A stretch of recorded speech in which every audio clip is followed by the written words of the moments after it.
আমরা ইচ্ছা করলেই কিন্তু আমরা যেই কাজগুলো করতেছি, আজকে দেখেন এই জায়গায় যারা আসছেন তারা কি পেঁয়াজের কাজ তাদের নাই? কথা বলে না, তাদের পেঁয়াজের কাজ নাই? তাদেরও কাজ আছে। যারা চকে কাজ করতেছে তাদেরও আছে। যারা মসজিদেও আসে নাই, পেঁয়াজের কাজেও যায় নাই, ঘরে বসে রয়েছে, ওদেরও তো কাজ চলতেছে না? আপনার আমার জন্য বাজে কয়টা? 1:16। যারা মাঠে কাজ করতেছে তাদের জন্য 1:16। যারা ঘরে অলসতার সহিত বৈশা রয়েছে, এখনও মসজিদে আসে নাই, তাদের জন্য কিন্তু 1:16ই বাজে। অর্থাৎ একদল দুনিয়ার দিকে দৌড়াচ্ছে, তারা চোখে পড়ে আছে, আরেক দল দুনিয়ার আখেরাতের জন্য বাজার করতে যায় চকে কাজও করে আসছে, আবার মসজিদেও চলে আসছে। আরেক দল দুনিয়াও না আখেরাতও না, ওরা কাজেও ব্যস্ত না, আল্লাহর জান্নাতের দিকেও ব্যস্ত না, তারা ঘরে বসে বসে বাদাম খাইতেছে। কথা বুঝতে পারছেন? অর্থাৎ গ্রুপ হয়ে গেছে 3টা। বলেন কয়টা? একটা জান্নাতের দলের, একটা দুনিয়ামুখী, আর একটা দুনিয়াও না আখেরাতও না, এ কোনোটার দিকেই যায় না। আমাদেরকে জান্নাতের দিকে অগ্রসর হইতে হবে।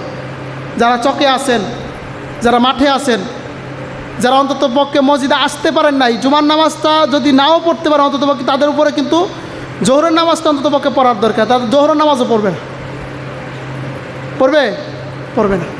এই যে 2 রাকাত নামাজ বেশিক্ষণ সময় লাগবে না, ইচ্ছা করলেই এখনও সময় আছে প্রায় 10 থেকে 13 মিনিট।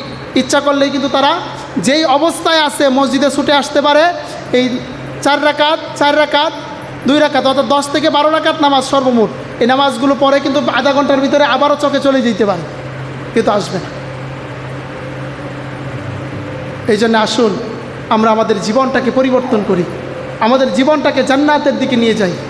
যদি চেষ্টা করি, চেষ্টা করলেই সব কিছু সম্ভব। অনেক মানুষ আমরা চেষ্টার দিকেই যাই না। আমরা যদি আমাদের জীবনটাকে চেষ্টার দিকে পরিচালিত করি, যদি আমরা নাও পারি, অন্তত পক্ষে আল্লাহ রাব্বুল আলামিনকে বলতে পারবো, আল্লাহ আমরা চেষ্টা করেছি, আমরা দুর্বল, আমরা পারিনি। আল্লাহ রাব্বুল আলামিন যেন আমাদের সকলকে আমাদের জীবনটা জান্নাতের দিকে পরিচালনা করার তৌফিক দান করে, সকলে বলেন আমিন।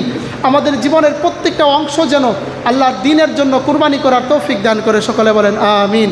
আপনাদেরকে অনুরোধ করব, আবারও শেষ সময় বলতেছি, আপনারা যারা ফসল করেছেন, পেঁয়াজের জন্য কাজ করেছেন, মাঠে করেছেন, এই যে শুরুতে বললাম আল্লাহ রাব্বুল আলামিন সেই মানুষগুলোকে সবচেয়ে বেশি ভালোবাসেন, যেই মানুষগুলো আল্লাহর নিয়ামত পাওয়ার পরে নিয়ামতের শুকরিয়া আদায় করে।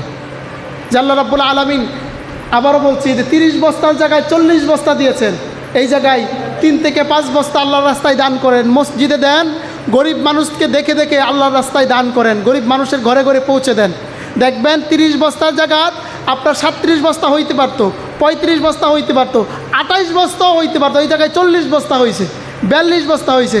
এই জায়গায় 2 থেকে 3টা বস্তা আপনি আল্লাহর রাস্তায় দান করেন, দেখবেন আল্লাহ রাব্বুল আলামিন আপনার ঘরের ভিতরে শান্তি দান করবে। এমনকি আল্লাহ রাব্বুল আলামিন আপনার সেই ফসলের মধ্যে এমন বরকত দান করবে যেটা আপনার কল্পনাও করতে পারবেন না। আল্লাহ রাব্বুল আলামিন আমাদের সকলকে যেন সঠিক বুঝ দান করে, আল্লাহর রাস্তায় দান করে যেন আমাদের জীবনটা জান্নাতের রাস্তায় পরিচালিত করতে পারি, সেই তৌফিক দান করে, সকলে বলেন আমিন।